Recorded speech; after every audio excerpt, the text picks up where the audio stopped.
तो फाइनली वो दिन आ जाता है जिसमें मुझे अपने घर दिल्ली के लिए निकलना होता है और रज्जो मेरा सामान पैक करके बैठी होती है और मैं यहाँ पे डुग्गू का वेट कर रहा होता हूँ ताकि सबको टाटा बाय बाय करके और मैं निकल जाऊँ वापस से अपने घर के लिए। बट मेरा जाने का बिल्कुल भी मन नहीं था रज्जो और डुग्गू को छोड़ के जाने का। बट बड़ी मुश्किल से इधर उधर से जुगाड़ करके टिकट का इंतज़ाम करा था और टिकट मेरे नाम की थी नहीं, तो किसी और की टिकट पे मुझे जाना था। बट डुग्गू को बाय बोलना बहुत ही मुश्किल था, तो जैसे तैसे सामान रेडी करके और डुग्गू और रज्जो को बाय बोल के मैं निकल जाता हूँ। और उसके बाद हम आते हैं मेरे ससुर जी की दुकान पे, जो उनकी एक तरीके की किराना स्टोर है। और फिर वहाँ पे उनसे मिलके और उनका आशीर्वाद लेके मैं और रजनीश निकल जाते हैं बाइक पे। और रास्ता काफ़ी लंबा होता है, तो डायरेक्ट स्टेशन नहीं जाना होता मुझे। सबसे पहले जाना होता है मामी के घर, जहाँ पे मामी और मामा से मिलके थोड़ी बहुत बातचीत करके और उसके बाद हम अपनी ट्रेन पकड़ेंगे। और रास्ते में काफ़ी ज़्यादा जाम मिलेगा क्योंकि छतौनी की तरफ काफ़ी जाम होता है और ये वन वे है, मतलब आप देख सकते हैं सिंगल रोड है और इसी पे दोनों तरफ से आना जाना आवाजाही होती है। और उसके बाद रजनीश आराम से चला रहा था बाइक क्योंकि बीच में काफ़ी गड्ढे हैं और ये जो है एक बांध पे बना हुआ है, आप देख सकते हैं दोनों तरफ नीचे काफ़ी घर झोपड़ी वगैरह बनी हुई है। इसी वजह से हम लोग आराम आराम से जा रहे थे। और उसके बाद हम लोग पहुंच जाते हैं, आधा रास्ता हम तय कर चुके थे रजनीश और मैं, और जो पहला पुल था वो भी क्रॉस कर चुके थे। टोटल 2 पुल होते हैं जो हमें क्रॉस करने होते हैं। उसके बाद हम छतौनी पहुंच जाते हैं और ये होता है बाज़ार, छतौनी से पहले का बाज़ार। और उसके बाद धीरे धीरे हम छतौनी पहुंच जाते हैं। और रास्ते मुझे ज़्यादा पता नहीं है क्योंकि मैं भी बहुत ही कम बार आया हूं और रास्ते में भूल जाता हूं, मुझे ज़्यादा याद रहते नहीं है रास्ते। अरे देवा, ये गड़बड़ है बाबा। और मामा के घर पहुंचने से पहले आता है ज्ञान बाबू चौक, जो फेमस है काफ़ी मोतिहारी में। और जैसे हम छतौनी पार करते हैं, छतौनी पार करने के बाद हम पहुंच जाते हैं ज्ञान बाबू चौक। और ज्ञान बाबू चौक पार करने के बाद हम पहुंच जाते हैं मामा के घर। यह है छतौनी, जहाँ पे पुतला लगाया, आई थिंक किसी नेता का पुतला है, तो मैं ध्यान से देख नहीं पाया, इसी वजह से मुझे पता नहीं है। और उसके बाद वहाँ से रजनीश ले लेता है राइट पुतले के पास से, और राइट लेने के बाद सीधे यहाँ पे चौराहा होता है, तो यहाँ पे भी काफ़ी जाम होता है। तो रजनीश साइड से निकाल के थोड़ा सा और यहाँ से हम निकल जाते हैं।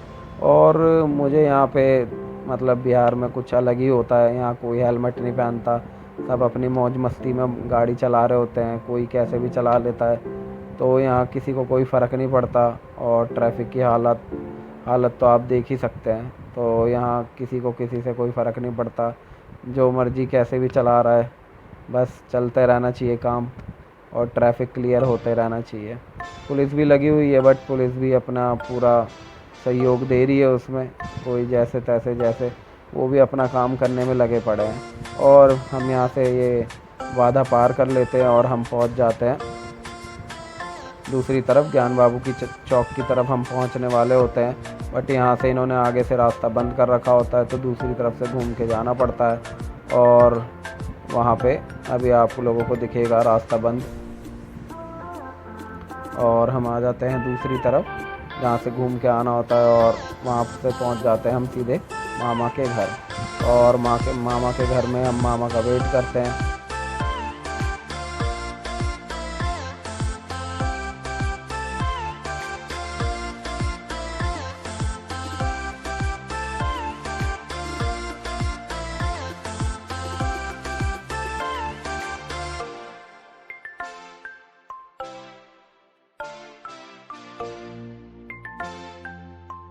फाइनली गाइस हम पहुंच गए हैं मामी के घर। हमें मामी मिल गई है और नाश्ता पानी करा दिया है मामी ने हमें। और यहाँ रजनीश बैठा हुआ हमारे साथ। अब हमारा टाइम हो रहा है निकलने का, तो अब स्टेशन पहुंचेंगे। काफ़ी अच्छा लगा हमें बिहार में, काफ़ी दिन बिता दिए। तो फाइनली हम वहाँ से निकल जाते हैं और मामा घर पे अवेलेबल नहीं होते, तो मामी को हम टाटा बाय बाय करके और स्टेशन के लिए निकल जाते हैं। और फटाफट से रजनीश अपनी लोपत गामनी पकड़ लेता है, मतलब बाइक, और हम स्टेशन के लिए निकल जाते हैं। और मामा होते हैं दुकान पे। तो मेरे जितने भी रिलेटिव है सबका अपना बिजनेस है, केवल मुझे और मेरे फादर को छोड़ के और मेरे भाई को छोड़ के हम 3 जो है वो दिल्ली में जॉब करते हैं। बाकी सारे जो है सबका बिजनेस है हमारे रिलेटिव में। लाइक मेरे जो बड़े पापा जी हैं, जो छोटे पापा जी हैं, उनका भी अपना बिजनेस है और सब अपनी दुकान चलाते हैं, क्योंकि हम हैं बनिया और हमारी बनियागिरी चलती है हर जगह, इसीलिए। और हमारी जो दुकानें हैं, मतलब जो मेरे रिलेटिव की दुकान है, सब अपना अपना बिजनेस करते हैं, बस केवल हमें छोड़ के। तो हम फटाफट से वापस आते हैं टॉपिक पे और हम निकल जाते हैं सीधे गाड़ी के लिए। गाड़ी जो होती है काफ़ी लेट होती है, बट हमें पता नहीं होता और हम पहुंच जाते हैं टाइम से। और पहुंचने में थोड़ा सा टाइम लगता है, क्योंकि स्टेशन ज़्यादा दूर होता नहीं है, मात्र 15 से 20 मिनट की दूरी पे होता है। और हम आराम से जा रहे होते हैं, क्योंकि वन वे होता है। ज़्यादा तेज़ सेहत के लिए हानिकारक है बाइक, इसलिए आराम से चलाएं, बी सेफ रहें। और चैनल पे नए हैं तो चैनल को सब्सक्राइब कर दे, बेल आइकन को प्रेस कर दे, और फेसबुक पे देख रहे हैं तो फॉलो कर दे, और अगर यूट्यूब पे देख रहे हैं तो सब्सक्राइब करे बिना जाइएगा नहीं। तो यहाँ से हम स्टेशन का वेट कर रहे होते हैं, बट स्टेशन थोड़ा सा दूर होता है और हमें थोड़ा सा वक्त लग जाता है। और फाइनली हम स्टेशन पहुँच जाते हैं। स्टेशन से ज़्यादा दूर नहीं होते और स्टेशन हमारे बिल्कुल करीब होता है। और जैसे ही हम इसको पार करेंगे और हमारा स्टेशन आ जाएगा, तो फटाफट से हम लोग पहुँचते हैं स्टेशन। और बाइक लगाता रजनीश बाहर, क्योंकि अंदर पहले से ही काफ़ी जमा बड़ा होता है बाइकों का, तो इसलिए रजनीश जो है वो बाहर ही लगा देता है बाइक। और फिर हम उतर जाते हैं और स्टेशन के अंदर हो लेते हैं।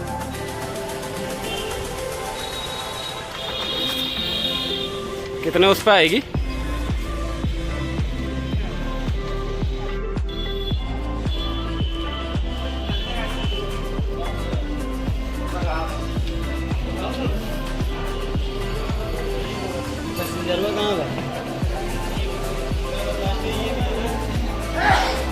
हम पहुंच गए स्टेशन। भीड़ बहुत तगड़ी है इधर।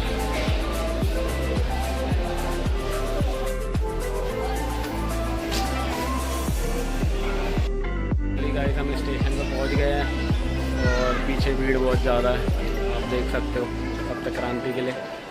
और अभी गाड़ी लेट है हमारी, अभी पहुंचने में टाइम लगेगा। और रजनीश अभी मेरे साथ है, तो अभी ये मुझे छुड़ा के फिर जाएगा। फाइनली काफ़ी वेट करने के बाद हमारी गाड़ी आ जाती है और रजनीश मुझे छोड़ने आया था। तो फाइनली इतनी भीड़ देखने के बाद तो क्या ही छोड़ेगा वो मुझे, तो मैं कहता हूँ कि वहीं से चले जाओ, बट वो कहता है कि मैं चढ़ा दूँगा। तो फाइनली अब 2 पानी की बोतल भी ले लेता हूँ, जो 15 रुपये की होती है, बट वो 20 रुपये प्राइस करते हैं वहाँ पे। और फाइनली मैं अपनी सीट पे आके बैठ जाता हूँ और रजनीश को बाय बाय बोल देता हूँ। और आते टाइम भी मेरी ऊपर की ही सीट होती है और जाते टाइम भी मेरी ऊपर की ही सीट होती है, साइड अपर। और बिहार की ट्रेनें कभी भी टाइम पे नहीं आती है। ये भी ट्रेन जो थी सप्त क्रांति 1 घंटे लेट थी। और उसके बाद चिप्स वाले भैया और भैया चाय वाले भैया, इन सब की झड़ी लग जाती है ट्रेन में आते ही। और उसके बाद आते हैं टीटी चक्कर। तो मेरे पास मेरे नाम की तो टिकट होती नहीं है, बड़ी जुगाड़बाजी से, क्योंकि टिकट मिल नहीं रही थी। और तत्काल भी मैंने बहुत बार कटा ली थी, तो बार बार तत्काल कटाने के बाद, क्योंकि वाईफाई का सिस्टम नहीं था वहाँ पे, और इसी वजह से तत्काल काटने में मुझे काफ़ी दिक्कत हो रही थी।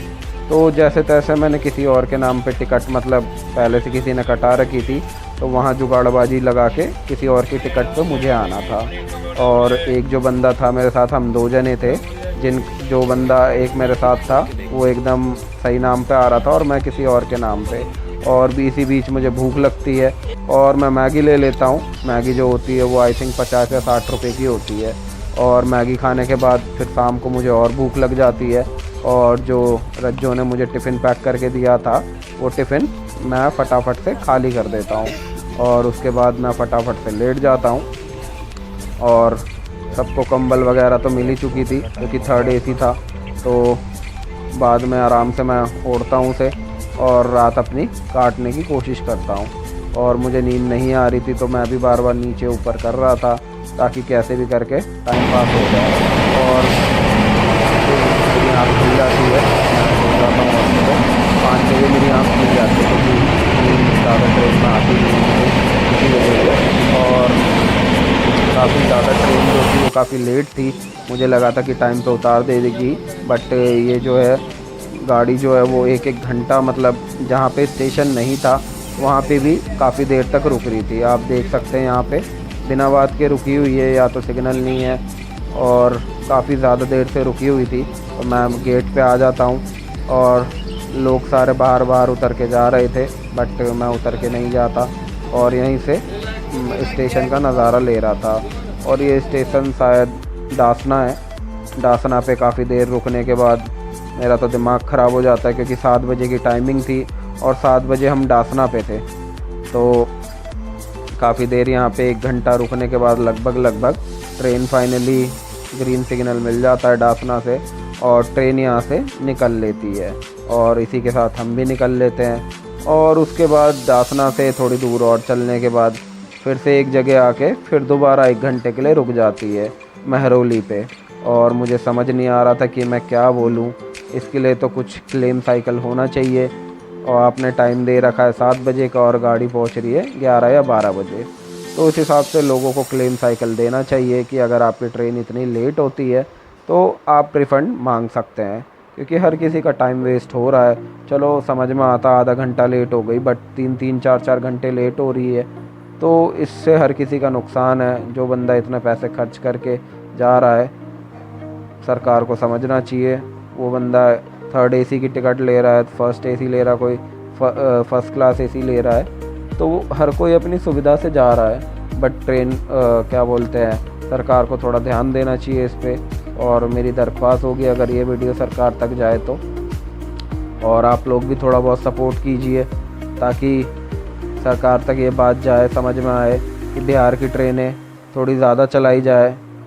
क्योंकि बिहार में से एक तो सिंगल लाइन है, अभी दूसरी लाइन पे काम चल रहा है, और जितनी ज़्यादा ट्रेन है उतने ज़्यादा भीड़ है। भीड़ हो तब भी ट्रेन नुकसान में रहती है। रेलवे हमेशा हर साल सुनने में आता है रेलवे नुकसान में, किराया बढ़ जाता है, सब्सिडी ख़त्म हो जाती है बुज़ुर्गों की। और मैं क्या ही बोलूँ, आप लोगों को तो सब पता ही है देश का हाल। और इसी के साथ फिर हमारी महरौली से ट्रेन निकल जाती है और ये मालगाड़ी की वजह से हमारी ट्रेन को रोका हुआ। फाइनली अब अपना टाइम आ चुका है उतरने का और सामान वामान निकाल लेते हैं अपना। ठीक है, एकदम उतर गए हैं और ये भाई भी मेरे साथ था तो इसका भी सामान उतरवा दिया हमने और अब चलेंगे अपने घर और ये भाई जाएगा अपने घर। तो चलते हैं यहाँ से फटाफट अपने घर और मिलते हैं फिर मम्मी पापा से। जा रहे हैं हम मेट्रो की तरफ।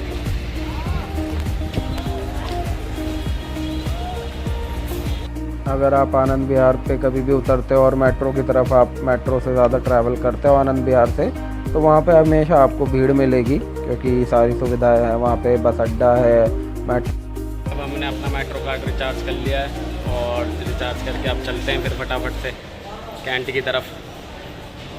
तो मेरे मेट्रो कार्ड में रिचार्ज नहीं होता और तुम्हारा भाई फटाफट से पेटीएम से रिचार्ज कर लेता है अपने मेट्रो कार्ड का और वहीं पे टॉप अप कर लेता है। और मेट्रो के अंदर काफ़ी भीड़ होती है। फाइनली गाइस अब मेट्रो के अंदर आ चुके हैं और अब यहाँ से हम पकड़ेंगे अपनी द्वारका की ओर जाने वाली सेक्टर 21 की ओर और पहुँच जाएंगे सीधे तिलक नगर। और तिलक नगर पहुँचने के बाद हम पकड़ेंगे ई रिक्शा जो हमें ले जाएगी दिल्ली कैंट उर्फ नागल राय और वहाँ से पहुँच जाएंगे हम सीधे अपने घर। और फिर तुम्हारे भाई की मेट्रो आ जाती है और तुम्हारा भाई एक कोना पकड़ के खड़ा हो जाता है क्योंकि भीड़ इतनी ज़्यादा थी और अपना सामान का भी ख्याल रखना था। तो इसी वजह से तुम्हारा भाई एक कोना पकड़ लेता है जहाँ पे आराम से खड़े हो सके और किसी को कोई दिक्कत ना हो, क्योंकि मेट्रो में भीड़ ज़्यादा होती है तो चोरी चकारी होने का बहुत ज़्यादा डर होता है। इसी वजह से अपनी सेफ्टी फ़र्स्ट रखिए और तुम्हारे भाई का स्टेशन आने ही वाला। फाइनली गाइस हम उतर गए हैं और यहाँ से चलते हैं घर सीधे। थोड़ा सा टाइम लगेगा, ई रिक्शा लेना पड़ेगा और ई रिक्शा लेके निकल जाते हैं फिर फटाफट से। गाइस हम यहाँ से निकल रहे हैं तो चलते हैं फिर फटाफट से। गाइस हमें ई रिक्शा मिल चुका है और भैया थोड़ा सा टाइम लेंगे सवारी करने में, देखते हैं कितना टाइम लगता है। ई रिक्शा मिल गया हमें, बाकी देखते हैं। उसके बाद भैया काफ़ी सवारी भरने में काफ़ी ज़्यादा टाइम लगा देते हैं, इसी वजह से आधा घंटा लग जाता है वहाँ पे। और फिर हम निकल जाते हैं सीधे नांगल राय और दिल्ली कैंट के लिए। और ज़्यादा दूर होता नहीं है, 15-20 मिनट का रास्ता होता है, बट एक्चुअली ये जेल रोड पे काफ़ी जाम होता है इसी वजह से। और ई रिक्शा में भी जान नहीं होती, तो इसी वजह से भैया थोड़ा आराम से चला रहे थे, क्योंकि मेन रोड है, कहीं कुछ भी हो सकता है इसी वजह से। और हम आ जाते हैं यहाँ गुरुद्वारे की रेड लाइट से, और गुरुद्वारे की रेड लाइट पार करते ही हम आ जाते हैं जो तिहाड़ जेल है उसके पास। और तिहाड़ जेल फटाफट से हम क्रॉस करने की ताड़ में होते हैं। और ये संतोषी माता का मंदिर है तिहाड़ जेल से पहले, और तिहाड़ जेल से पहले रेड लाइट है हरिनगर डिपो की। और ये मेरे राइट साइड में आप देख सकते हो तिहाड़ जेल है, और इस पर काफ़ी अच्छी चित्रकारी करी गई है दीवारों पे। तो ये आप देख सकते हो तिहाड़ जेल के बहुत सारे गेट हैं यहाँ पे, 3-4 गेट है, बट ये मेन गेट था आई थिंक। और उसके बाद अभी एक और गेट आएगा, वो शायद चाइनीज़ वाला था मेरे ख्याल से, जहाँ पे खाना वगैरह मिलता है चाइनीज़। और ये कैम्प वगैरह भी लगा हुआ है बीएसएफ वालों का, तिहाड़ जेल वालों का। ये एक और गेट है तिहाड़ जेल का। तो 3-4 गेट है कुल मिला के। और अपने रिलेटिव से भी मिलने के लिए आते रहते हैं लोग, इसीलिए यहाँ पे भीड़ रहती है हमेशा तिहाड़ जेल पे। और धीरे धीरे हम अपनी मंजिल की तरफ पहुँच रहे थे। धीरे धीरे जितना जल्दी करीब आ रहा था घर, उतनी ही मुझे उससे ज़्यादा जल्दी थी मुझे पहुँचने की, क्योंकि मैं अब बहुत ज़्यादा थक चुका था इतना ज़्यादा ट्रैवल कर के। बस, ट्रेन और मेट्रो, उसके बाद ई रिक्शा, तो ट्रैवलिंग कुछ ज़्यादा ही हो गई थी। इसलिए मेरा मन था बस अब घर पहुंच के थोड़ा सा आराम करना है। और ऑफिस से भी कॉल आ रहा था, तो ऑफिस की कॉल को थोड़ा बहुत अवॉइड कर देता हूं मैं, क्योंकि उस समय मेरा दिमाग काम नहीं कर रहा था और धूप भी दिल्ली में बहुत ज़्यादा थी। तो इसी वजह से मैं कोशिश कर रहा था कि जल्दी से जल्दी घर पहुंचा जाए और फटाफट से कपड़े उतार के नहा धो के और मूड फ्रेश करके और सोया जाए। और मेरे ससुराल से एक पेटी आम की भी मुझे मिली हुई थी, जो मैंने काफ़ी मना करा था बट मुझे दे दी गई। और घर आते आते उसकी थोड़ी आलू भुजिया बन चुकी थी, क्योंकि इधर से उधर पटकने में और वो थोड़ा सा दब चुका था। फाइनली गाइस हम घर पहुंच गए हैं, तो ये ब्लॉग आज यहीं ख़त्म होता है। मिलते हैं अगले ब्लॉग में, तब तक के लिए